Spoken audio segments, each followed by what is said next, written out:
Hello friends, welcome to our YouTube channel study our life.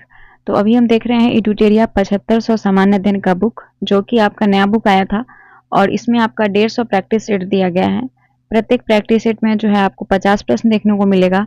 साथ में कुछ आपको जो है एनसीईआरटी पे पैटर्न पे कुछ जो इंपॉर्टेंट नोट्स है वो हर सेट के लास्ट में आपको देखने को मिलेगा। और ये सेट आपके सभी प्रतियोगिता परीक्षा के लिए इंपॉर्टेंट है, क्योंकि एमसीक्यू फॉर्म में है, तो इसे आप लोग सेट के तौर पे जो है डेली लगा सकते हैं। तो चलिए आज से हम इसे स्टार्ट कर रहे हैं और इसका पर डे एक सेट आपको डिस्कशन के साथ करवाया जाएगा। और हर एक सेट का कल होके, यानी कि जैसे सेट नंबर आज 1 हो रहा है तो इसका कल आपको टेलीग्राम पे जो है टेस्ट लिया जाएगा। ठीक है, ऐसे में क्या होगा कि आपका रिवीजन अच्छा खासा हो जाएगा। पहले आप लोग वीडियो से पढ़ लीजिएगा, याद कर लीजिएगा, फिर जाके आप लोग सेट जरूर दीजिएगा। तो चलिए हम यहाँ से स्टार्ट करते हैं सेट नंबर 1 को। सबसे पहले है रिपब्लिकन पार्टी ऑफ इंडिया के संस्थापक निम्न में कौन थे? तो ये थे B R. Ambedkar. Republican Party of India के संस्थापक थे भीमराव अम्बेडकर। याद होगा जो भीमराव अम्बेडकर थे, उन्होंने जो इसकी घोषणा जब किए थे 30 सितंबर 1956 को इसकी घोषणा करते हैं इसके गठन का। और ये जो था 30 सितंबर 1956 को अनुसूचित जाति महासंघ को बर्खास्त करके जो है रिपब्लिकन पार्टी की स्थापना की घोषणा किया गया था। किसकी? अनुसूचित जाति महासंघ को बर्खास्त करके। लेकिन गठन से पहले 6 दिसंबर को, कब? 6 दिसंबर 1956 को जो है इनकी मृत्यु हो जाती है, 6 दिसंबर 1956 को। और इनके मृत्यु के बाद इनके जो कार्यकर्ता थे उन्होंने 1 अक्टूबर 1957 को नागपुर में प्रेसिडेंसी की बैठक हुई थी पे जो है 3 अक्टूबर 1957 को इसका पूर्णतः गठन हुआ था। 3 अक्टूबर 1957 को, ध्यान रखिएगा। अब हम देखेंगे कि वर्ष 1920 की खिलाफत कमेटी की सभा, जिसमें गांधी से असहयोग आंदोलन के नेतृत्व को संभालने का अनुरोध किया गया, वो सभा किस शहर में हुई थी? तो सबसे पहले इस सभा की अगर हम बात करें तो ये हुआ था आपका इलाहाबाद में। कहाँ हुआ था? इलाहाबाद में हुआ था। अगर हम बात करते हैं असहयोग आंदोलन का, तो ये वर्ष 1920 में हुआ था। असहयोग आंदोलन का नेतृत्व किए थे महात्मा गांधी, है ना। कांग्रेस में होते हुए इन्होंने इसका नेतृत्व किया था। इसका मकसद क्या था? स्वराज प्राप्ति का इसका मकसद था, स्वराज प्राप्ति का। और यहाँ पे जो गठन हुआ था, कब हुआ था? 1920 में हुआ था। ये डेट आपको दिया हुआ है यहाँ पे। अगर हम लखनऊ में बात करें कि लखनऊ में क्या हुआ था, तो लखनऊ में जो है आपका खिलाफत आंदोलन की शुरुआत हुई थी 1919 में। 1919 में लखनऊ में ही खिलाफत आंदोलन की शुरुआत हुई थी, इसको भी ध्यान रखिएगा। निम्नलिखित में कौन व्यक्ति होम रूल लीग की स्थापना में शामिल नहीं थे? होम रूल लीग की स्थापना में शामिल नहीं थे। याद होगा कि होम रूल लीग की स्थापना में जो शामिल नहीं थे वो थे H.S. ऑलकॉट, बाल गंगाधर, एनी बेसेंट और एस सुब्रमण्यम, ये सभी थे। बाल गंगाधर तिलक जो है, इन्होंने होम रूल लीग की स्थापना 28 अप्रैल को, 28 अप्रैल 1916 को पूना में किए थे। कहाँ पे? पूना में किए थे। 28 अप्रैल 1916 को पूना में बाल गंगाधर तिलक ने जो है होम रूल लीग की स्थापना किए थे। एनी बेसेंट की अगर हम बात करें तो एनी बेसेंट के द्वारा 1916 में सितंबर महीने में मद्रास में किया गया था। कहाँ पे? मद्रास में इसका गठन किया गया था 1916 में सितंबर महीने में। और एस सुब्रमण्यम अय्यर की बात करें, ये जो थे आपके अध्यक्ष थे। कौन थे? इसके अध्यक्ष थे ये, है ना। और इसमें एक और सदस्य थे जॉर्ज अरुंडले, ये सचिव थे। जॉर्ज अरुंडले होम रूल लीग जो स्थापना हुआ था उसके सचिव थे। अध्यक्ष थे एस सुब्रमण्यम अय्यर। ठीक है, तो ये तीनों सम्मिलित थे। अगला क्वेश्चन है, नोआखली घटना के समय महात्मा गांधी के निजी सचिव कौन थे? तो नोआखली घटना के समय महात्मा गांधी के निजी सचिव प्यारे लाल थे। कौन थे? प्यारे लाल थे। ये जो है 1899 से लेके 1982 तक इनके सचिव रहे थे, ध्यान रखिएगा। अगर हम बात करते हैं नोआखली घटना, कारण क्या था? मुस्लिम लीग के द्वारा विभाजन की मांग। मुस्लिम लीग के द्वारा विभाजन की 1946 में तत्कालीन बंगाल, जो कि अभी बांग्लादेश में है, बांग्लादेश में ही एक जगह है आपका नोआखली। उस टाइम ये आपका बंगाल का ही हिस्सा था। बांग्लादेश के एक स्थान में नोआखली में हुआ था। और गांधी जी इसका दौरा अहिंसा के अपने संदेश की वकालत करने के लिए किए थे, क्योंकि अहिंसा के अपने संदेश की वकालत करने के लिए यहाँ पे गांधी जी गए थे। तो इसे याद रखिएगा। नोआखली घटना क्या था? एक दंगा था नोआखाली घटना क्या था, तो ये जो था मुस्लिम लीग के द्वारा विभाजन की मांग को लेकर था, है ना। और ये बांग्लादेश जो उस टाइम आपका तत्कालीन कहाँ था, बंगाल का हिस्सा था, लेकिन जब विभाजन हुआ तो ये बांग्लादेश में चला गया। तो बांग्लादेश का एक जगह है नोआखाली, है ना, वहीं पे ये घटना हुई थी। और प्यारे लाल इसके कौन थे, गांधी जी के निजी सचिव थे। अब है संवनीय अवज्ञा आंदोलन की असफलता के बाद गांधी जी ने महत्व दिया। तो संवनीय अवज्ञा आंदोलन की असफलता के बाद गांधी जी ने महत्व दिया। तो ये रचनात्मक कार्यक्रम को गांधी जी महत्व दिए थे। संवनीय अवज्ञा आंदोलन की अगर हम बात करें तो 1930 को हुआ था। 6 अप्रैल 1930 को संवनीय अवज्ञा आंदोलन होता है, ठीक है। और रचनात्मक कार्यक्रम को जो है इन्होंने महत्व दिया था इसकी असफलता के बाद। गांधी जी के प्रसिद्ध दांडी मार्च से ये उसका शुरुआत होता है। गांधी जी के दांडी मार्च से 12 मार्च 1930 से 6 अप्रैल 1930 तक। और ब्रिटिश सरकार ने इन्हें 11 मांग पर सकारात्मक प्रतिक्रिया नहीं दिया था, जिसके लिए जो है इन्होंने संवनीय अवज्ञा आंदोलन किया था। 11 मांग क्या था, ये क्वेश्चन काफी बार पूछा जाता है कि इनमें से कौन मांग नहीं था। तो सभी को याद रखना जरूरी नहीं है, बस एक नजर आप लोग ध्यान रखिएगा कि पहला मांग था जो गांधी जी का, वो था जो भी मादक द्रव्य है उसको, मतलब जो भी नशीले पदार्थ है उस पर प्रतिबंध लगाना था। दूसरा था कि रुपये और स्टार्लिंग के बीच अनुपात में परिवर्तन करना। तीसरा था भूमि राजस्व की दर को कम करना। चौथा था नमक कर्ज को समाप्त करना। पांचवा था सैन्य व्यय को कम करना, छठा था नागरिक प्रशासन पर व्यय को कम करना। छठा था, सातवां था विदेशी कपड़े पर सीमा शुल्क लगाना। आठवां क्या था, डाक आरक्षण को स्वीकार करना। नौवां था जो सीआईडी था, सीआईडी विभाग को खत्म करना। और 10वां था सभी राजनीतिक कैदियों को छोड़ देना, जितने भी राजनीतिक कैदी को कैद किया गया था सबको छोड़ना। 11 था कि नागरिक के रक्षा के लिए हथियार का लाइसेंस जारी करना। ये जो था 11 मांग था गांधी जी का, जिसको जो है स्वीकार नहीं किया गया था। और याद रखिएगा कि दूसरी बार जो संवनीय अवज्ञा आंदोलन शुरू हुआ था, दूसरी बार ये 4 जनवरी 1932 को द्वितीय गोलमेज से लौटने के बाद जो है इसे शुरू किया गया था, द्वितीय गोलमेज से लौटने के बाद। अब है बंकिम चंद्र चटर्जी की रचना कौन सी नहीं है। बंकिम चंद्र चटर्जी की रचना इसमें से जो है वो नहीं है पोस्टमास्टर। पोस्टमास्टर जो रचना है ये रविंद्रनाथ टैगोर की है। किसकी, रविंद्रनाथ टैगोर की ये पुस्तक है पोस्टमास्टर, है ना। और दुर्गेश नंदिनी जो है, दुर्गेश नंदिनी, ये बंकिम चंद्र चटर्जी ने 1865 में प्रकाशित किया था, 1865 में। आनंद मठ 1882 में, ये बंगाली उपन्यास है। आनंद मठ 1882 में बंगाली उपन्यास है ना। और एक और इनकी पुस्तक है वो है कपाल कुंडला, ये भी याद रखिएगा, 1866 में कपाल कुंडला, ठीक है। अगला क्वेश्चन है कि वर्ष 1911 में किस सामाजिक कार्यकर्ता ने ब्रिटिश विधान परिषद के समक्ष निशुल्क तथा अनिवार्य प्राथमिक शिक्षा का प्रस्ताव रखा था। तो वो थे आपके, आंसर हो जाएगा गोपाल कृष्ण गोखले।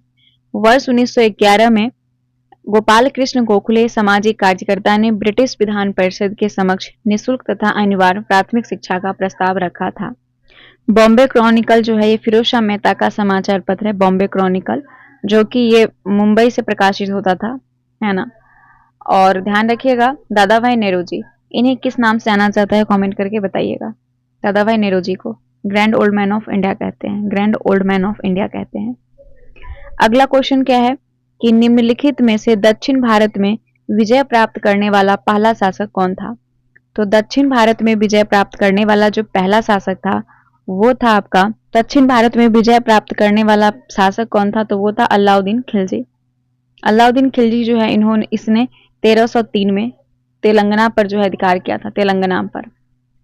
तो दक्षिण भारत पर विजय प्राप्त करने वाला ये पहला शासक था।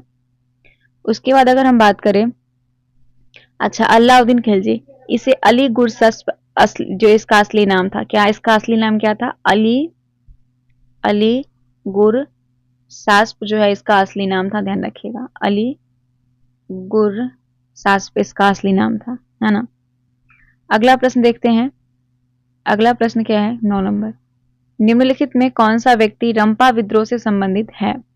रंपा विद्रोह से संबंधित है तो ये हो जाएगा आपका अल्लूरी सीताराम राजू। अल्लूरी सीताराम राजू का संबंध जो है ये आपका रंपा विद्रोह से है। ये रंपा विद्रोह कब हुआ था? 1922 में हुआ था। और इसका एक और नाम है, इसे कहा जाता है मन्यम विद्रोह भी। मन्यम विद्रोह के नाम से भी इसे जानते हैं, मन्यम विद्रोह भी इसे कहते हैं, ध्यान रखिएगा। उसके बाद बिरसा मुंडा।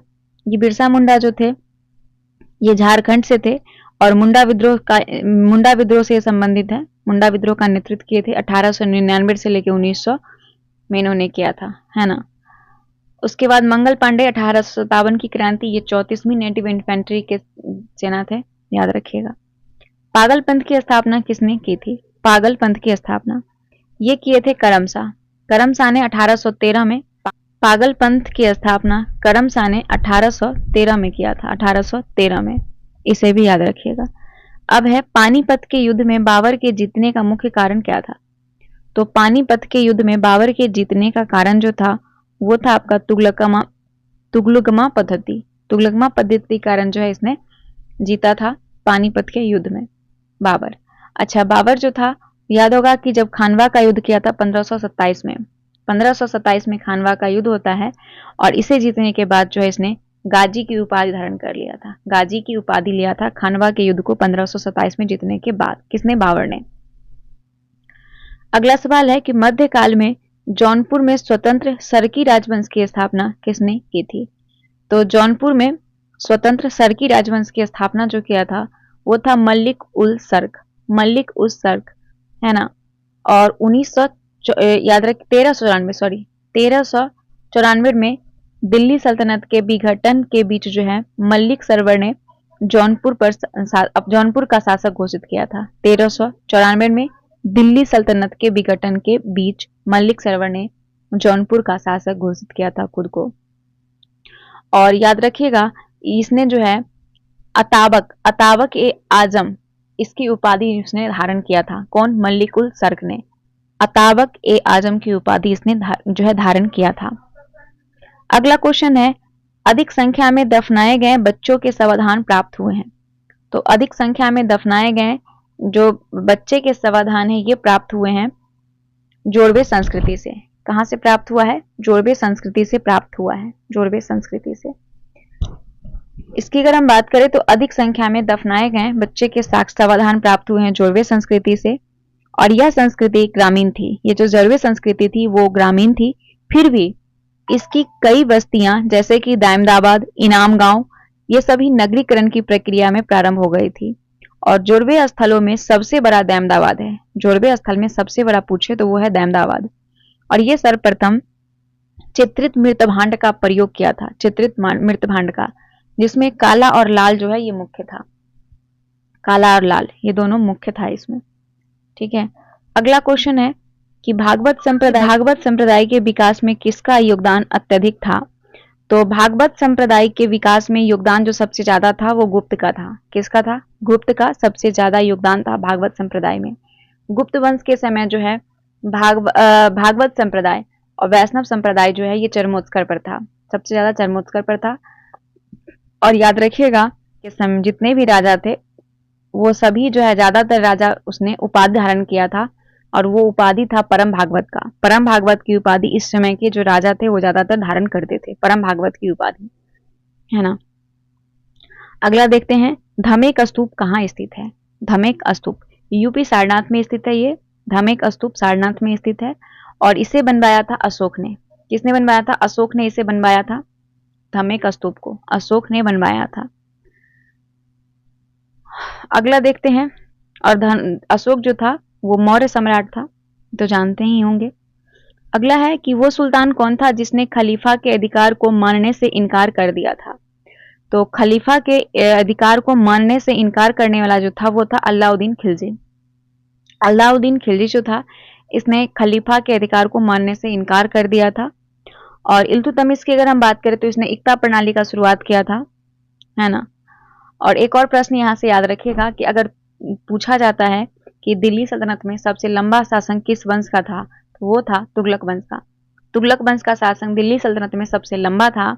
इसने जो है 1320 से 1413 तक शासन किया था। 1320 से 1413 तक जो है शासन किया था। सबसे बड़ा शासन इसी का, सबसे लंबा शासन था।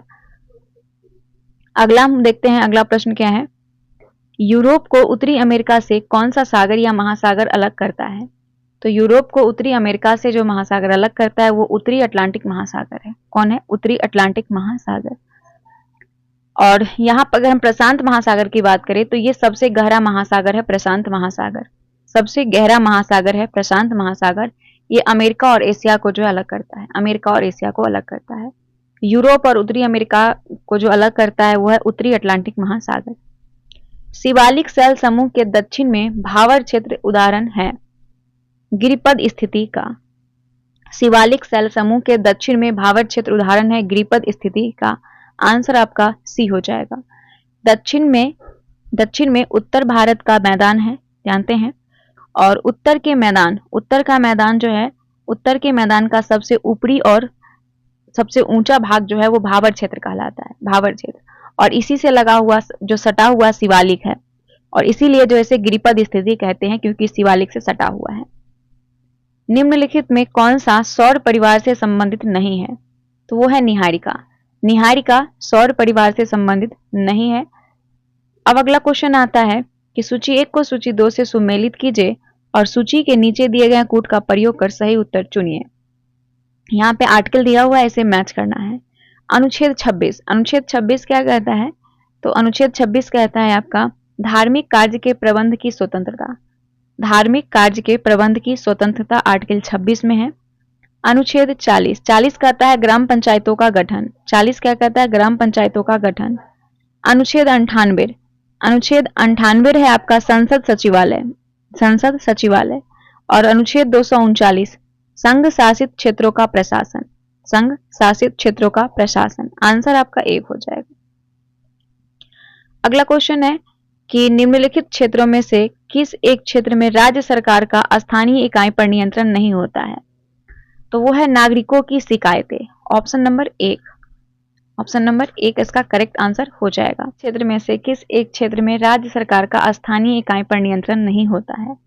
तो है आर्थिक मामले, कार्मिक मामले, विधि निर्माण, ये सब पे होता है, लेकिन नागरिकों के अधिकार, नागरिकों की शिकायतों पर नहीं होता है। ध्यान रखिएगा कि राज्य सरकार की स्थानीय इकाई पर नियंत्रण जो है वो नहीं होता है नागरिक की शिकायतों का। बाकी सभी आंसर आपका सही है। अब है निम्नलिखित कथन या कथनों में से कौन सा कथन गलत है? गलत है पूछा गया है। मौलिक अधिकार पर संविधान का भाग 3 यूएसए के बिल ऑफ राइट्स पर आधारित है। यूएसए के बिल्स ऑफ राइट पर आधारित है मौलिक अधिकार, बिल्कुल सही है, जो कि संविधान के भाग 3 में है। संविधान के भाग 3 में आपका दिया हुआ है, सही दिया हुआ है। और आर्टिकल 12 से 30 तक में, आर्टिकल 12 से 30 तक में है आपका मौलिक अधिकार। संविधान का अनुच्छेद 21, अनुच्छेद 21 के अंतर्गत मृत्यु का अधिकार मूलभूत अधिकार है। ये स्टेटमेंट गलत है, ये आपका गलत दिया हुआ है, क्योंकि याद होगा हमारे ये जीने का अधिकार है। आर्टिकल 21 क्या कहता है? जीने का अधिकार। भारतीय संविधान एक पूर्ण संघीय संविधान है, भारतीय संविधान एक पूर्ण संविधान है। तो ये स्टेटमेंट जो है आपका, ये भी आपका गलत हो जाएगा, ये भी गलत हो जाएगा। ये पूर्ण संघीय संविधान नहीं है, क्योंकि कुछ शक्ति राज्य के पास है, कुछ शक्ति जो है केंद्र के पास है। कभी दोनों मिलकर कार्य करते हैं, और हर एक के पीछे जो है ऊपर कुछ ना कुछ है। जैसे कि अगर केंद्र है तो केंद्र के नीचे राज्य है, राज्य के अंदर आपका जिला आ जाता है, पंचायत आ जाता है ना। तो ये आपका केवल और केवल संघीय संविधान नहीं है, सबका अपना अपना अलग अलग कार्य है। भारतीय संविधान के अनुसार मूलभूत अधिकारों को हटाया जा सकता है? नहीं, मूलभूत अधिकारों को हटाया नहीं जा सकता है, बल्कि इसमें संशोधन किया जा सकता है, संशोधन किया जा सकता है, इसे हटाया नहीं जा सकता है, ध्यान रखिएगा। और अगर हम यहाँ पे मौलिक अधिकार की बात करें तो याद होगा कि मौलिक अधिकार जो 1928 में मोतीलाल नेहरू ने जो है मौलिक अधिकार की मांग की थी। 1928 में मौलिक अधिकार की मांग मोतीलाल नेहरू ने की थी। तो आंसर आपका हो जाएगा डी। वर्ष 2011 में भारत के संविधान में होने वाले 97वें संशोधन का संबंध किस विषय से है? तो वर्ष 2011 में भारत के संविधान में होने वाला 97वां संविधान संशोधन का संबंध हो जाएगा सहकारी संस्थाओं का गठन व कार्यकाल संचालन का। आंसर बी हो जाएगा। सहकारी संस्थाओं का गठन और कार्य संचालन। अभी इसके मंत्री कौन है जरूर कमेंट करके बताइएगा। अमित शाह है ना, अमित शाह है गृह मंत्री, इन्हीं के पास है। और वर्ष 2011 के संविधान में होने वाले संशोधन जो था 97वां संविधान संशोधन, ये सहकारी संस्था का गठन और कार्य के संचालन से था। अगर हम 14 वर्ष तक के बच्चों की अनिवार्य और निःशुल्क शिक्षा की बात करें तो ये आर्टिकल 21 के क में है, आर्टिकल 21 के क में दिया हुआ है और ये भी एक मौलिक अधिकार है। और ये 86वां संविधान संशोधन 2002 के द्वारा जो है इसे जोड़ा गया था। 86वां संविधान संशोधन 2002 के द्वारा 14 वर्ष तक के बच्चों को अनिवार्य और निःशुल्क शिक्षा, आर्टिकल 21 का क। अब है भारत के संसद के द्वारा पंचायत प्रावधान अनुसूचित क्षेत्र तक विस्तार कानून कब पारित किया गया? तो ये पारित किया गया वर्ष 1996 में। भारत के संसद द्वारा पंचायत प्रावधान तक कानून जो है ये 1996 में पारित किया गया। इसे पेशा बोलते हैं। क्या बोलते हैं? पेशा बोलते हैं, इसे पेशा बोलते हैं। और भूरिया समिति जो है, भूरिया समिति ध्यान रखिएगा, ये इसका संबंध किससे है क्वेश्चन पूछता है। तो भूरिया समिति का संबंध शेड्यूल जो मतलब एसटी जो होते हैं उसके एरिया से होता है ना, अनुसूचित जाति क्षेत्र से होता है। सही लिखा हुआ है। भूरिया समिति का संबंध, भूरिया समिति अनुसूचित जाति क्षेत्रों से संबंधित है। अब है व्यक्तिगत प्रायोज्य आय, यानी कि पीडीआई एक डैश है। पीडीआई एक है। मान लीजिए कि आप सैलरी उठाते हैं 50,000। अगर 50,000 सैलरी उठाते हैं तो इसमें कुछ आप गवर्नमेंट को टैक्स पे करते होंगे, फिर आपने कुछ ईएमआई पे खरीदा होगा उसमें टैक्स पे करते होंगे, बाकी जितना भी जो भी आपका ड्यूज वगैरह सबको क्लियर करते करते जो आपका लास्ट में जो बचता है ना, वही होता है आपका पीडीआई, वही होता है आपका पीडीआई। तो पीडीआई बराबर होता है व्यक्तिगत आय माइनस व्यक्तिगत कर भुगतान माइनस गैर कर भुगतान, यानी कि आंसर बी हो जाएगा, आपका आंसर बी हो जाएगा। अगला है शरीर के संपर्क में स्प्रिट ठंडी अनुभूति देती है क्योंकि यह स्प्रिट इसलिए ठंडी अनुभूति देती है क्योंकि यह अत्यंत वाष्पशील है, यह अत्यंत वाष्पशील है। देखते हैं कि गर्मी में जब हमें बहुत पसीना चलता है और फैन के नीचे जाके जब बैठिए तो हमारा पसीना जो है वो वाष्प बनता है, जिसके कारण हमें ठंडक महसूस होता है। हमारा पसीना वाष्प बन के सूखता है और जितना जल्दी सूखता है उतना हमें आराम मिलता है, उतनी ठंडी महसूस होती है ना। तो वो है अत्यंत वाष्पशील के कारण। जब जल जलवाष्प में परिवर्तित होता है तब, जब जल जलवाष्प में परिवर्तित होगा तो वातावरणीय उष्मा स्रोत से उष्मा जल में प्रवाहित होती है, वातावरणीय उष्मा स्रोत से उष्मा जल में प्रवाहित होती है। और एक और क्वेश्चन यहाँ बनता है कि जल जो है जल जो है वाष्प तो बन जाता है, जब वाष्प बन के वापस जब जल बनता है तो उसमें कौन सी प्रक्रिया होती है? तो वो होता है संघनन। क्या होता है? संघनन होता है, यानी कि जलवाष्प का जल बनना संघनन प्रक्रिया होता है, फिर संघनन कहते हैं। अब हरे पौधे सूर्य के प्रकाश की ऊर्जा का डैश प्रतिशत ग्रहण करते हैं और उसे खाद्य ऊर्जा में परिवर्तित करते हैं। तो सबसे पहले इसे एक फिगर के थ्रू देखिएगा अगर, तो ये जो है जो फिगर के थ्रू हम लोग पढ़ते हैं कि इसको लिंडमैन जो था उसने दिया था। लिंडमैन एक वैज्ञानिक थे, उन्होंने इस नियम को दिया था और उन्होंने बताया था कि कोई भी ऊर्जा जो है वो 100% होगी और 100% का जो होगा 100% का ये 10 जितना ऊपर जाएगा वो घटता चला जाएगा। तो 10% इसे मिलेगा, फिर इससे ऊपर जाएगा तो उसके ऊपर सेकंड में आपको सेकंड कंज्यूमर को जो मिलेगा वो 1% मिलेगा, फिर थर्ड को जो मिलेगा, थर्ड को कितना मिलेगा? इसको भी 1% ही मिलेगा और फोर्थ में सबसे कम मिलेगा 0.01% मिलेगा फोर्थ कंज्यूमर को। तो ये रूल दिया था आपका, लिंडमैन ने दिया था, ध्यान रखिएगा।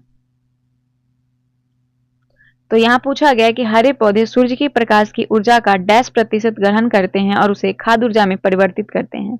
तो वो 1% ही ऊर्जा का उपयोग करते हैं और उसे खाद्य ऊर्जा में परिवर्तित करते हैं। अब सूची 1 को सूची 2 से सुमेलित कीजिए और उसकी सहायता से सही उत्तर का चयन कीजिए। एक तरफ धातु है, दूसरी तरफ संबंधित रोग है, इसे आपको क्या करना है? मैच करना है, इसे मैच करना है। तो सबसे पहले हम देख लेते हैं यहाँ पे मैच करके। आर्सेनिक फेफड़े का कैंसर, आर्सेनिक फेफड़े का कैंसर, ध्यान। कैडमियम की अगर हम बात करें इसका हो जाएगा कैडमियम की अगर हम बात करें तो ये हो जाएगा आपका हड्डियों में कमजोरी, इसका 3 हो जाएगा कैडमियम। पॉलीविनाइल क्लोराइड ये श्वसन संबंधी समस्या उत्पन्न करती है। पॉलीविनाइल क्लोराइड शोषण संबंधी समस्या उत्पन्न करती है। अगर हम बेरियम की बात करें, बेरियम मस्तिष्क में सूजन। उसके बाद इससे कुछ इंपॉर्टेंट और क्वेश्चन बन सकते हैं, जैसे कि मिनी माता, ये आपका मरकरी याद रखिएगा, मरकरी। उसके बाद होगा ब्लैक फुट, ये हो जाएगा आपका आर्सेनिक। उसके बाद नेक्स्ट याद रखिएगा इटाई, ये याद रखिएगा कैडेमियम। और एक हो जाएगा आपका एस्केलेटल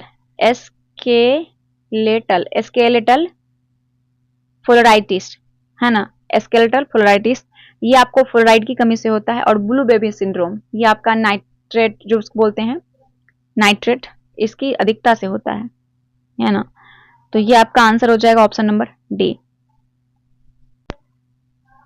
अब है कि सांद्र सल्फ्यूरिक अम्ल की उपस्थिति में एसिटिक अम्ल तथा एथिल अल्कोहल के मध्य होने वाली अभिक्रिया कहलाती है। तो सांद्र सल्फ्यूरिक अम्ल की उपस्थिति में एसिटिक अम्ल तथा एथिलिक अल्कोहल के मध्य होने वाली जो अभिक्रिया है ना, उसे कहते हैं एस्टरीकरण। क्या कहते हैं? एस्टरीकरण कहते हैं, इसे कहते हैं एस्टरीकरण। सांद्र सल्फ्यूरिक अम्ल की उपस्थिति में एसिटिक अम्ल तथा एथिल अल्कोहल के मध्य होने वाली अभिक्रिया को एसिटरीकरण कहते हैं। ग्रेफाइट में परत को एक दूसरे से मिलाकर रखा जाता है, यह होता है वंडर वाल्स बलों के द्वारा। वंडर वाल्स बलों के द्वारा जो है ग्रेफाइट में परतों को एक दूसरे से मिलाकर रखा जाता है। निम्नलिखित में कौन सा एक यातायात संचालित नगरों में भूरी वायु बनने से संबंध है? भूरी वायु से संबंधित जो आपका हो जाएगा सल्फर डाइऑक्साइड हो जाएगा, sulphur dioxide. Option number A हो जाएगा, है ना। अगला है किस प्रकार के ऊतक से मनुष्य में ग्रंथियों का निर्माण होता है? तो ये आपका हो जाएगा उपकला ऊतक एपिथेलियम से, इससे आपको मनुष्य में जो है ग्रंथियों का निर्माण होता है। अगला है कि मनुष्य की लार में उपस्थित एक घातक लाइसोजाइम किस रूप में कार्य करता है? तो मनुष्य के लार में होता है लाइसोजाइम, और ये हमारे भोजन के द्वारा जो भी बैक्टीरिया वगैरह जाता है उसको मारने का कार्य करता है। तो ये प्रतिजीवाणु कारक हो जाएगा। अगर हम एमालेज की बात करें ना, तो ये हमारे लार की प्रमुख किण्वन होने जो हमारे लार में जो प्रमुख किण्वन होने की जो संकरा होती है, संकरा को छोटे छोटे अणु में तोड़ने का काम करता है एमाइलेज, है ना। हमारे लार में जो संकरा होता है उसको छोटे छोटे अणु में तोड़ने का कार्य करता है कौन? एमाइलेज करता है। अगर हम लाइपेज की बात करें, तो लाइपेज क्या है? ये प्रोटीन है जो हमारे शरीर की वसा को क्या करता है? अवशोषित करने में मदद करता है। लाइपेज हमारे शरीर में जो वसा होता है उसको अवशोषित करने का कार्य करता है, ठीक है। अगला क्वेश्चन है, पौधे में रंध्रों का खुलना एवं बंद होना किस पर निर्भर करता है? तो स्फीति दाब पर करेगा। स्फी का मतलब होता है, ध्यान रखिएगा यहाँ पे, इसे आप याद ऐसे रख सकते हैं कि स्पीत का मतलब होता है खुल जाना, है ना।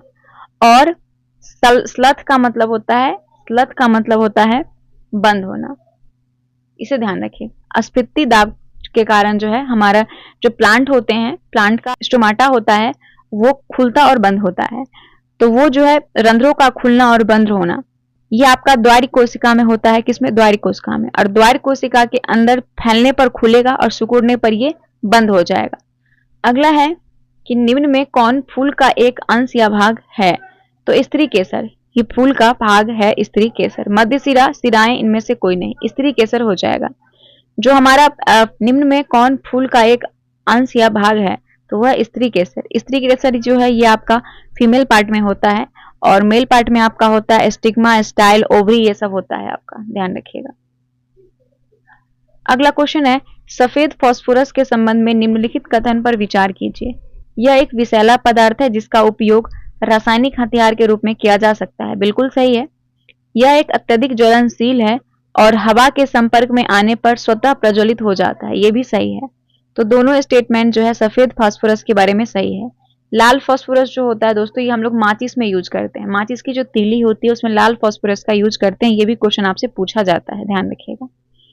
अगला है कि सामान्य ठंड में निम्नलिखित में से कौन नासिका संकुलन के लिए उत्तरदायी है? समान ठंड में निम्नलिखित में कौन नासिका संकुलन के लिए उत्तरदायी है? तो वो हो जाएगा हिस्टामिन। हिस्टामिन जो है वो समान ठंड में नासिका संकुलन के लिए उत्तरदायी है, हिस्टामिन। केंद्रक कला का निर्माण किस कोशिकांग द्वारा होता है? तो केंद्रक कला का जो निर्माण होता है ये होता है अंतःद्रव जालिका में। किसमें? अंतःद्रव जालिका में होता है। माइटोकॉन्ड्रिया को power house of the cell कहते हैं। हरित लवक की अगर हम बात करें, हरित लवक का, तो ये प्लांट में पाया जाता है, ये प्लांट में होता है हरित लवक, है ना। अब हमारा है लसिका एवं रुधिर किस उत्तक का उदाहरण है? लसिका एवं रुधिर किस उत्तक का उदाहरण है? तो ये हो जाएगा आपका आंसर डी, संवहनीय उत्तक का उदाहरण है लसिका एवं रुधिर। लसिका एवं रुधिर जो ये ग्रंथिकल उत्तक होता है ना, ये हमारे शरीर में जो पसीना होता है, लार होता है, या फिर हार्मोनल चीजें होती है जैसे कि दूध वगैरह का बनना, ये सभी कार्य जो है आपका ग्रंथिकल उत्तक का है, ग्रंथिकल उत्तक कहते हैं। संवहनीय उत्तक जो है ये आपका लसिका एवं रुधिर उत्तक का उदाहरण है ना। और उत्तक जो है दोस्तों ये 4 प्रकार का होता है, मांसपेशी उत्तक, तंत्रिका उत्तक, संयोजी उत्तक और उपकला उत्तक। वैसे उत्तक चैप्टर बहुत लंबा है, इसे जरूर पढ़िएगा और क्वेश्चन यहाँ से एग्जाम में जरूर बनते हैं उत्तक से। भारतीय अर्थव्यवस्था के संदर्भ में खुला बाजार परिचालन किसे निर्दिष्ट करता है?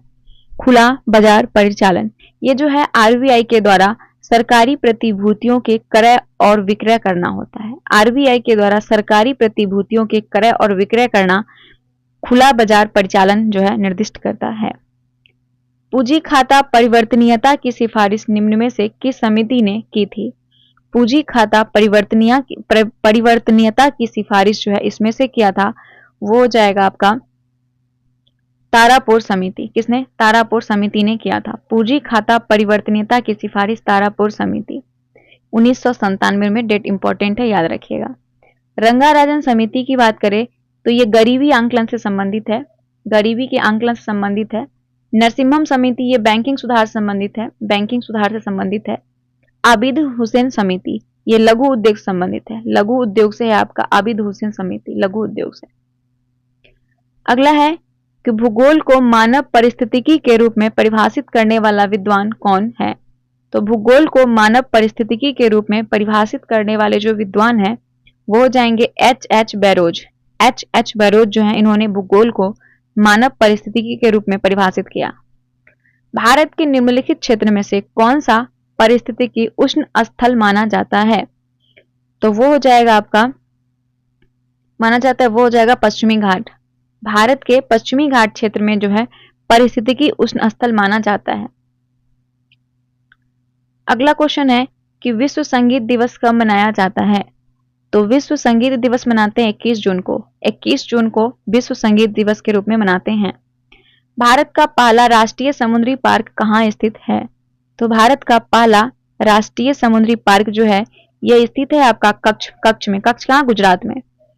निम्नलिखित में किसने कहा था स्वाद का वास्तविक स्थान जीवा नहीं बल्कि मन है? तो ये स्टेटमेंट था महात्मा गांधी का। महात्मा गांधी ने कहा था कि स्वाद का वास्तविक स्थान जीवा नहीं बल्कि मन है। द सोशलिस्ट नामक समाचार पत्र का प्रकाशन सर्वप्रथम किसने किया? तो द सोशलिस्ट नामक समाचार पत्र का प्रकाशन सबसे पहले किए थे श्रीपाद अमृत डांगे ने। श्रीपाद अमृत डांगे ने। भैंसा सिंगी नामक जाति किस राज्य में पाई जाती है? भैंसा सिंगी नामक प्रजाति नागालैंड में पाई जाती है। HDP का पूरा नाम क्या है? HDPE high density city polythene जो होगा HDPE का पूरा नाम है। ये 50 क्वेश्चन हो गया कंप्लीट। अब यहाँ पे कुछ इंपॉर्टेंट जो है पॉइंट दिए हुए से देख लीजिए। भारत में मानव का सर्वप्रथम साक्ष्य नर्मदा घाटी से मिला था। भारत में सबसे पहले मानव का साक्ष्य नर्मदा घाटी से मिला था। सर्वप्रथम प्राचीन अस्थायी जीवन के प्रमाण पूछे तो ये मेहरगढ़ से मिला है जीवन का साक्ष्य। एक ही कब्र से 3 मानव कंकाल, ये दमदमा से मिला है। एक कब्र में 3 मानव कंकाल मिले हैं दमदमा से। गर्त आवास के साक्ष्य प्राप्त हुए हैं बुज्रहोम से, ये कश्मीर में है बुज्रहोम, यहाँ से गर्त आवास के साक्ष्य प्राप्त हुए हैं। मानव के साथ कुत्ते को दफनाने का साक्ष्य ये भी बुज्रहोम से मिला है। जूते हुए खेत के साक्ष्य कालीबंगा से मिला है, जूता हुआ खेत। अग्निकुंड का साक्ष्य कालीबंगन और लोथल से मिला है। अग्निकुंड का साक्ष्य। युग्म समाधि का प्रमाण कालीबंगन और लोथल से मिला है। युग्म समाधियों का प्रमाण कालीबंगन और लोथल से मिला है। तो ये फाइनली यहाँ पे इंड हो गया सेट नंबर 1। कल मिलेंगे आप लोगों से सेट नंबर 2 के साथ, और आप लोग उसे कंटिन्यू ज्वाइन कीजिएगा क्योंकि हम इससे ज़्यादा बेटर डिस्कशन आपको लेके आने वाले हैं। अभी आज तो उतना डिस्कशन नहीं हो पाया था, लेकिन कल से जो है इसका बेटर डिस्कशन होगा। पक्का आप लोग जो है इसे ज्वाइन कीजिएगा। तो मिलते हैं नेक्स्ट वीडियो में, तब तक के लिए धन्यवाद। जय हिंद, जय भारत।